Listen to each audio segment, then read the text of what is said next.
किसी चीज की जरूरत नहीं रह जाएगी। न छोड़िए आसमां न जमी की तलाश कर, न छोड़िए आसमां न जमी की तलाश कर, सब कुछ यही है बस यहीं पे तू आस कर, और हर चीज मिल जाए जिंदगी में तो जीने का क्या मतलब। जिन लोगों को पका हुआ मिला है उन्हें सिर्फ खाने का जायका पता है, उन्हें बनाने का तरीका नहीं पता। और जिन्होंने खुद बनाकर खाया है, आप खुद खाना बना के और खा के देखना, चाहे वो कैसा ही भी बना होगा, आपको कैसा लगेगा? स्वादिष्ट, बढ़िया, एकदम अच्छा लगेगा। और वो इस वजह से क्योंकि वो आपने बनाया है। तो मैं कहता हूं कि जब आप इतना सब कुछ कर ही रहे हैं तो खुद को, अपने आप को आप खुद क्यों नहीं बना सकते? बना सकते हैं। न छोड़िए आसमां न जमीन की तलाश कर, सब कुछ यही है बस यहीं पे तू आस कर, और हर चीज मिल जाए जिंदगी में तो जीने का क्या मजा, जीने के लिए बस कमी की तलाश कर। हमें ये बात हमें समझनी पड़ेगी। मैं आपसे नहीं कहूंगा तालियां बजाइए, लेकिन आपके मन का भाव अपने आप तालियां बजाने के लिए मजबूर हो जाएगा। मैं छवि से भी ये बात कहना चाहूंगा कि आप समझिए इस बात को और इस मिजाज को। मैं हमेशा मंच पे रहता हूं और उस मंच के भाव को और युवाओं के उस मिजाज को, उस अंदाज को समझता हूं, तो मैं उनके मन की बात को कहीं ना कहीं, प्रधानमंत्री वाले मन की बात नहीं, आपके भावों को कहीं ना कहीं समझने की बात करता हूं। क्योंकि मेरे पास ऑल इंडिया रेडियो नहीं है, मेरे पास आप सब हैं, आपके भाव हैं, आपके ख्यालात हैं, आपके सवाल हैं, आपकी ऊर्जा है, आपकी ताकत है, आपकी हिम्मत है। यही सब कुछ एक अच्छी और सकारात्मक दिशा है आपके लिए, मेरे लिए, हम सब के लिए। एक इंटरेक्टिव सेशन इस वजह से भी मैं हमेशा चाहता हूं क्योंकि वन वे कम्युनिकेशन और एक तरफा तो वैसे भी कुछ भी अच्छा नहीं होता है। मेरे भाई अच्छे से समझ पा रहे हैं। वो इस वजह से क्योंकि जब तक हम अपनी बात कहेंगे नहीं, if you have any creative and dynamic idea, you can share with your friends, you can share your faculty members, you can share your parents. अगर आप जिंदा हैं तो आपके ख्याल जिंदा रहना बहुत ज्यादा जरूरी है। अगर आप जीवित हैं, सांसों का चलना जिंदा रहने का सबब नहीं होता है। हमारे विचार जिंदा रहने चाहिए और विचारों को कभी मारा नहीं जा सकता है, नहीं मारा जा सकता ना। और यहां पर आकर ना तमाम लोग मेरे जैसे, बहुत तमाम लोग, मैं तो खैर निकम्मा हूं, और निकम्मापन ये जैसा मेरे से सवाल पूछा गया तो इसका जवाब भी मैं देना चाहूंगा, लेकिन उस निकम्मेपन में इतना शामिल हो गया मैं कि जो मैंने सोचा, जो मैंने करने की हिम्मत दिखाई, उस दिशा के, उस क्षेत्र के लोग मिलते चले गए। बहुत अच्छे, मैं खुशनसीब हूं कि मुझे अच्छे गुरु मिले, अच्छा परिवार मिला, अच्छे दोस्त मिले, अच्छे साथी मिले, ताकि मैं अपने काम को जो करने की मैंने हिम्मत दिखाई उसमें हमेशा उनका भरपूर सहयोग रहा। उनमें से एक मनोज गुलिया भी हमारे बीच में मौजूद है, नेशनल प्लेयर हैं आप। और जहां भी कहीं ऐसी बात होती है, आज क्योंकि संडे का दिन था, सेंट्रल सर्विसेज में है और हमें आना था, तो बोले हम साथ में चलते हैं। अगर इस तरह के साथी, इस तरह के दोस्त, इस तरह की टीम, इस तरह के टीचर्स, इस तरह के यूनिट, इस तरह के एजुकेशनल इंस्टीट्यूट्स अगर होंगे, तो मुझे लगता है कि आपके उस आइडिया को एक दिशा दी जा सकती है, व्यवहारिक तौर पर उसको इंप्लीमेंट किया जा सकता है।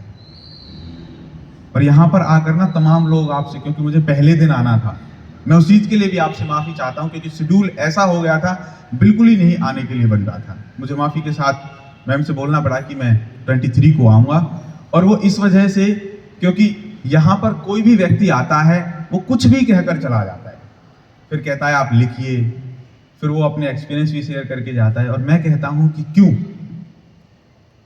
आपको किसी के तरह क्यों बनना है? आपको किसी की तरह क्यों बनना है? आप राहुल हैं तो राहुल के जैसे बने, आप छवि हैं तो छवि के जैसे बने, आप दिव्या हैं तो दिव्या के जैसे बने, आप संदीप हैं तो संदीप के जैसे बने। आपकी भी तो कोई लाइफस्टाइल है, आपके अंदर भी तो सॉफ्टवेयर है, हमें बनाने वाले हैं। कोई और दूसरा हमारे बारे में कैसा भी सोच सकता है, वो ये हमारे जो राज्यसभा के मेंबर हैं इमरान प्रतापगढ़ी जी, उनकी लाइनें हैं।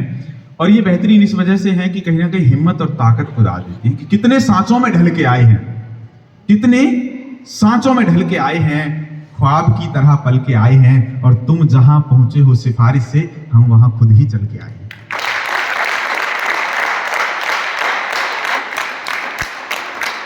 जब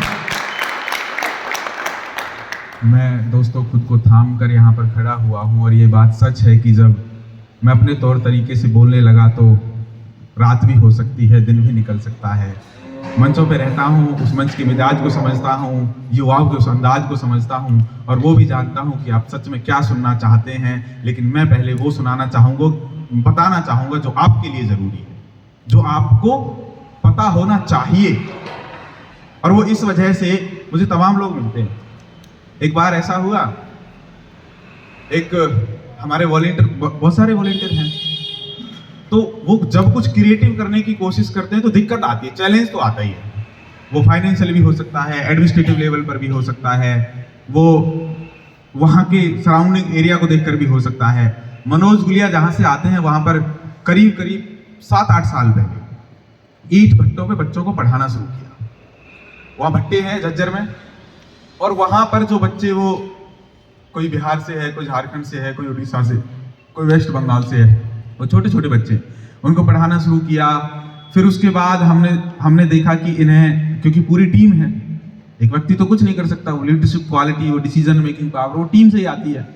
और आपसी सामंजस्य अच्छा रहा है हमारा। कभी कभार लड़ाई होती है तो लेकिन हम आपस में सुलटा लेते हैं, ये बात सच है, लड़ाई होनी भी चाहिए। हमें ये पता रहना चाहिए कि हमारी और दूसरी जो स्किल्स हैं उसमें हम कहाँ तक कामयाब रहते हैं। तो बच्चों को पढ़ाना शुरू किया, करीब करीब अभी तक जहाँ तक मैं समझ पा रहा हूँ 80 या 100 प्लस, जहाँ तक मैं ठीक हूँ मनोज भाई, 100 प्लस बच्चों को जवाहर नवोदय विद्यालय में एडमिशन करवा चुके हैं। खुद कॉलेज में पढ़ते हैं, उसके बाद उन बच्चों की क्लास लेते हैं प्रॉपर तरीके से, और इस तरह के मिनिमम इनपुट और मैक्सिमम आउटपुट के साथ, जीरो बजट के साथ अगर हम व्यक्ति कुछ काम कर पा रहे हैं और शिक्षा के क्षेत्र में कर पा रहे हैं, तो ये ना सिर्फ हमारे लिए अच्छा है, यकीनन वो पेरेंट्स कभी नहीं भूलते। वो जब आपका शेड्यूल है, आप अच्छा काम कर रहे हैं, आप अपनी दिशा में बेहतरीन काम कर रहे हैं, अच्छे से पढ़ रहे हैं, पेरेंट्स की बात मान रहे हैं, सारी चीजें तो बेहतरीन है, फिर 4 बजे उठ के ही हमें क्या करना है कि कुछ तुम बदल कर देखो, कुछ हम बदल कर देखें। आओ अपने दिलों के मौसम बदल कर देखें, और ये आईना क्या बदलेगा, आओ अपनी सूरत हम खुद बदल कर देखें। कोशिश तो हमें करनी पड़ेगी, कोशिश तो करनी पड़ेगी, घरों से निकलना पड़ेगा, कंफर्ट जोन से बाहर आना पड़ेगा। और वो इस वजह से बहुत ज्यादा जरूरी है क्योंकि दोस्तों हम स्वर्ग में रहते हैं, हम ऐसी जगह पर रहते हैं जहां हमें ना चाहते हुए भी हमारी चाहत के अनुरूप बहुत सारी चीजें पहले से ही मौजूद हैं। आपकी छुट्टियां पड़े 5 दिन की, और कौशिक मैम का फोन आए कि हरी सर 5 दिन बच्चों को घुमाना है, और मैं आपको ऐसी जगह सजेस्ट करूं जहां साफ हवा नहीं है, जहां पानी नहीं है, और है भी तो 24 घंटे में 1 बाल्टी पानी मिलेगा एक पर्सन को। अब वो उसमें नहाए या कपड़े धोए या खाना बनाए, जो मर्जी करे, आपको ऐसी जगह पर 5 दिन के लिए रखा जाए, ले जाया जाए, तो आप कैसा महसूस करेंगे? आप गाली देंगे मनी मन में, हरी सर ने फंसा दिया हमें। हम जाते मनाली कहीं शिमला जैसी जगह पर, हम जाते कहीं देहरादून जैसी जगह पर, हम जाते कहीं गोवा जैसी जगह पर, क्योंकि हम पैसे वाले हैं ना, हम सोचते ये बात, सच्चाई बता रहा हूं। आप यकीन करिए, मैं ऐसी जगह जाता हूं, वहां पानी नहीं है, घाट के ऊपर वो लोग नहाते हैं, और नहाने के बाद जो पानी है उससे किसी नीचे तसला रखते हैं ना, कुछ ऐसी, आप समझ रहे होंगे ना, सब गांव से ही है ना, हाँ, देहात से जुड़े हुए हैं ना। मुझे ध्यान आ रहा है कि हम, अच्छा, गांव जब हम जो काम करने के लिए निकलते हैं ना, उसे करके आते हैं, वो हिम्मत पता नहीं कहां से आती है, और देखते नहीं कि क्या होना है, कि करना है ये काम, कि जीत और हार का इम्कान कहां देखते हैं, जीत और हार का इम्कान कहां देखते हैं, हम गांव के लोग हैं, नुकसान कहां देखते हैं। हम जो काम करने के लिए निकल जाते हैं उसे करते हैं, और ऐसी जगह पर ले जाकर दोस्तों आपको फंसा दिया जाए, आप कहेंगे हरी सर बातें तो बहुत अच्छी करते हैं लेकिन गलत जगह फंसा दिया।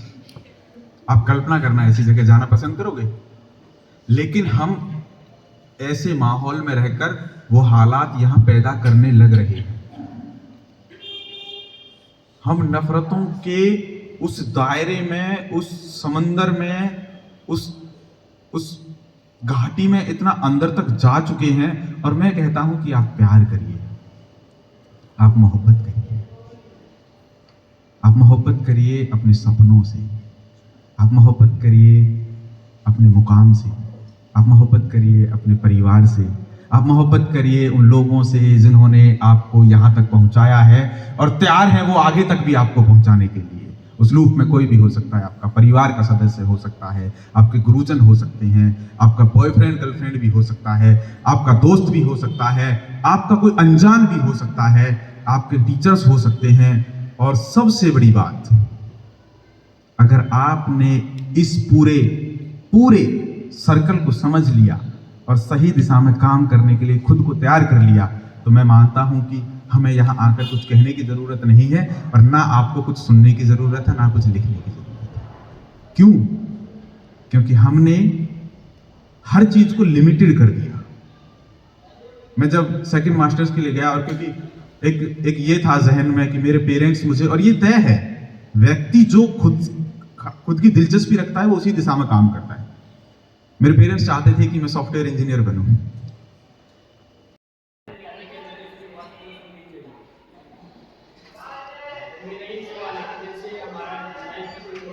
हाँ,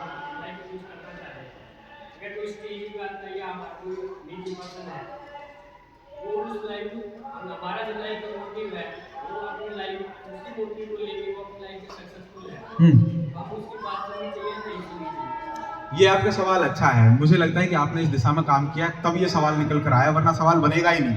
आपके दिमाग में इसलिए आया। आपका नाम? कुलदीप। कुलदीप से कोई दुश्मनी है आपकी? तो कुलदीप के सवाल के पहले हम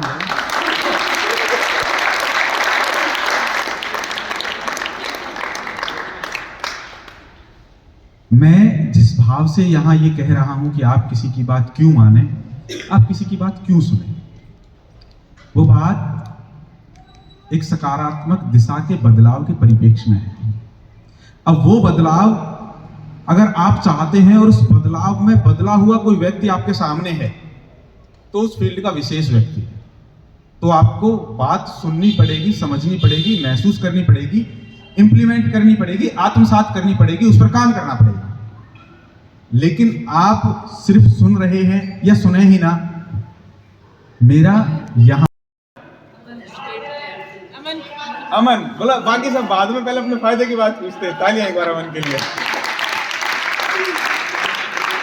अमन भाई ऐसा है, उसमें एक क्राइटेरिया बना हुआ है, वो एक पीडीएफ है, वो कौशिक मैम के पास भी है, वो मेरे पास भी है, हम उसे मैं मैम के पास शेयर कर दूंगा, वो आपके ग्रुप में पहुंचे, शेयर कर रखी, दिखा रखी है। उसमें एक क्राइटेरिया बना हुआ है। मैं ये मानता हूं कि आप सब उस दिशा में काम कर रहे हैं, मैं ये मानता हूं कि आप सब उस दिशा में काम कर रहे हैं, और आपका जो मूल प्रश्न है कि क्या करना पड़ता है, मैं ये कहता हूं कि उसके लिए कुछ ऐसा विशेष नहीं करना पड़ता। उसके लिए आप जो ऑलरेडी कर रहे हैं भाई, आप उसी को अच्छे से करते रहो, आपका क्राइटेरिया पूरा हो। ये बात सच है, क्योंकि जिस क्रिएटिविटी के साथ मैडम यहाँ पर, और मैं हमेशा संपर्क में रहता हूँ कि कोई इवेंट जब होता है, कोई कार्यक्रम जब होता है, या कुछ प्लान करना होता है, तो मुझ तक वो कहीं ना कहीं इन्फॉर्मेशन पहुंच जाती है। उसमें कुछ अमेंड रहता है या कुछ बात में ये कहना कि मैं अपने आप में विशेष हूँ, लेकिन कुछ कुछ चीज़ों पर काम किया है तो मैं उसको समझता हूँ, सिर्फ समझता हूँ, और ज़्यादा कोई खास नहीं है। उसमें आपके 2 साल की वॉलंटियरशिप होती है। जो मिनिमम क्राइटेरिया है वो ये है कि आपकी 2 साल की सर्टिफिकेशन होनी चाहिए, यूनिवर्सिटी का मेरिट सर्टिफिकेट होना चाहिए। उसके बाद आपके पास कुछ नेशनल या कुछ स्टेट यूनिवर्सिटी लेवल का होना चाहिए। इन सब के साथ एक बात ना, एक दिमाग में हमारे जहन में एक बात रहती है कि आप ज़्यादा कैंप करिए, आप शिविरों में जा रही है। मैं कहता हूँ कि कैंप क्यों किए जाते हैं?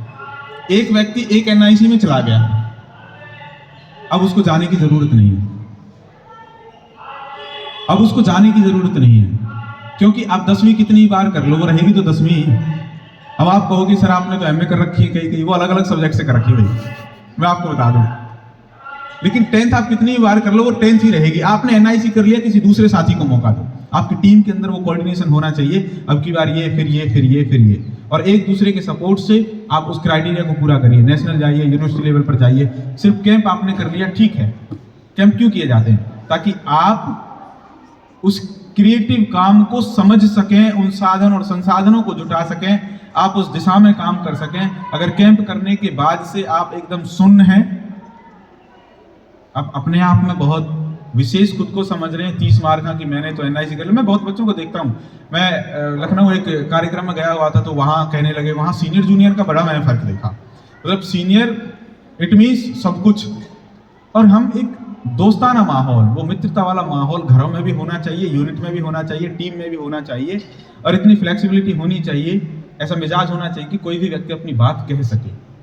तो आपका जो मिनिमम क्राइटेरिया है वो 7 डे कैंप के जो 2 अगर रेगुलर आप कर लेते हैं, यूनिवर्सिटी का मेरिट सर्टिफिकेट बन जाता है।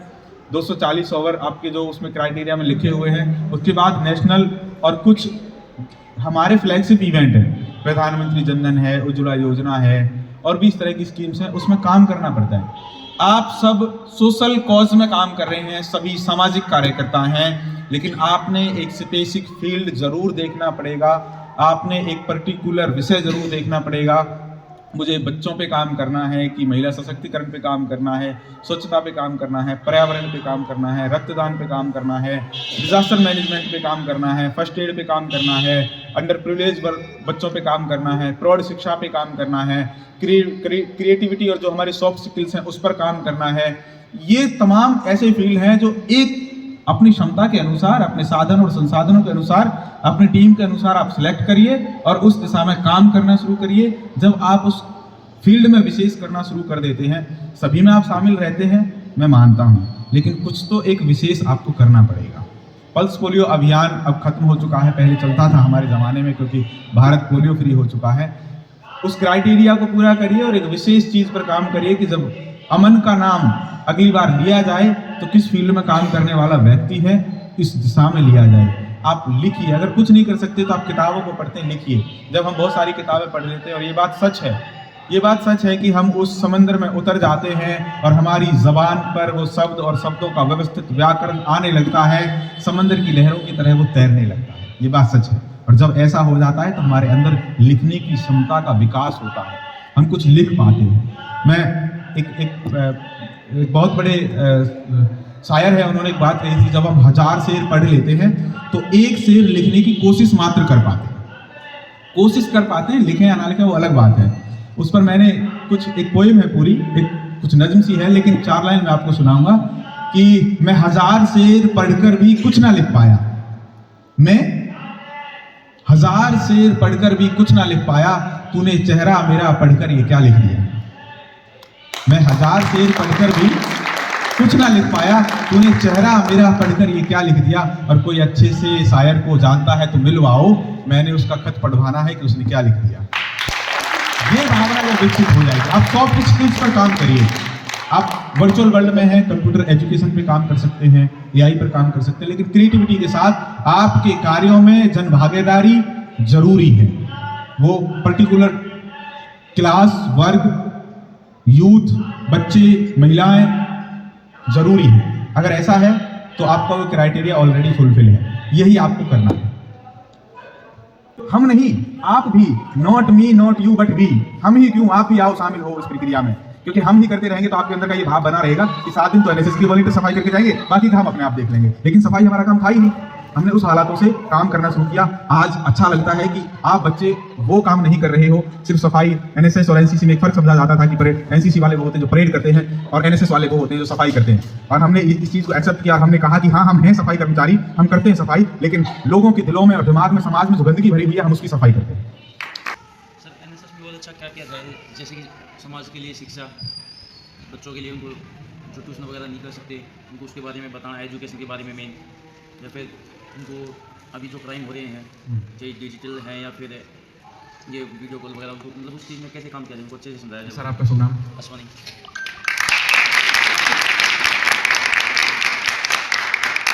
असली भाई, आपने ना एक ज्वलंत मुद्दा उठा दिया है आज के वर्चुअल वर्ल्ड का, एआई का, फ्रॉड का, ये इन सब चीज़ों का, जो मैं समझ पा रहा हूँ। और ये सच है कि बहुत पढ़े लिखे लोग इसमें शामिल होते हैं, वो समझ नहीं पाते। लेकिन एक बात तय है जो मैं समझता हूँ, आपको अगर इस तरह का कुछ लगता है वर्चुअल वर्ल्ड में, आपके सोशल मीडिया के किसी अकाउंट में कहीं पर भी, कि यहाँ से आपने ऐसा किया है, आपका यहाँ पे आधार कार्ड आया, आपका ये आया है, सबसे पहली बात, अगर आप कहीं ना कहीं शामिल हैं तो आपको मन में संशय होगा कहीं छोटे से भी तौर तरीके से सामने, और आप हैं ही नहीं तो आप फ़ोन काटते हैं और उसे गाली नहीं दे सकते, उसे कह सकते हैं कि भाई क्यों बकवास कर रहा है, मैं नहीं हूँ ऐसे। लेकिन ये बात सच है कि आजकल जागरूकता वर्चुअल वर्ल्ड की, AI की और इस साइबर स्कैम की होना बहुत ज़्यादा ज़रूरी है। मैं ये बात इस वजह से आपको यहाँ से बताना चाह रहा हूँ कि इसमें पढ़े लिखे लोग शामिल हो रहे हैं और अनपढ़ लोग उनको ठगने का काम कर रहे हैं। वो ज़्यादा पढ़े लिखे लोग नहीं हैं, उनके अंदर एक स्किल्स है और वो स्किल्स है कम्युनिकेशन स्किल्स। उन रूखे हुए ख्यालों के साथ लिखा था कि तुम्हारे लायक नहीं हूं, तुम्हारे लायक नहीं हूं मैं, नालायक नहीं हूं, निकम्मा कह सकते हैं। तुम्हारे लायक नहीं हूं मैं, नालायक नहीं हूं मैं, कोई मुझे इतना बता दे किस लायक नहीं हूं। और मुझे उस काम को करने में और ज्यादा मजा आता है कि तू नहीं कर सकता। एडवेंचर कैंप में गए हुए थे, बहुत सालों पहली बात है, तो वहां पर जो इंस्ट्रक्टर थे वो कह रहे किसको पकड़ लाए, ये कैसी ट्रैकिंग करेगा। और जबकि उससे पहले मैं कई ट्रैकिंग कर चुका था, धौलाधार, पीर पंजाल, वास्कुलर, गिरी गंगापुर समिट की, एडवांस और बेसिक माउंटेनियरिंग किया, और वहां जाकर पता चलता है कि प्रकृति के साथ रहना कितना सुखद होता है। ऑफलाइन जिंदगी जीने का जो मजा है वो कहीं नहीं है दोस्तों। हम अपने आप में इतने व्यस्त हो चुके हैं, हम पेरेंट्स को टाइम नहीं देना चाहते, हम अपने घर के पूरे सदस्य कभी मिलकर, मुझे नहीं पता कि कितने कितने दिन हो जाते हैं मिलकर बैठकर बात नहीं कर पाते जैसे पहले होती थी। अपने ग्रैंड पेरेंट्स से हम बात नहीं कर पाते, साइड से होके बच लेते हैं, ये सच्चाई है आज की।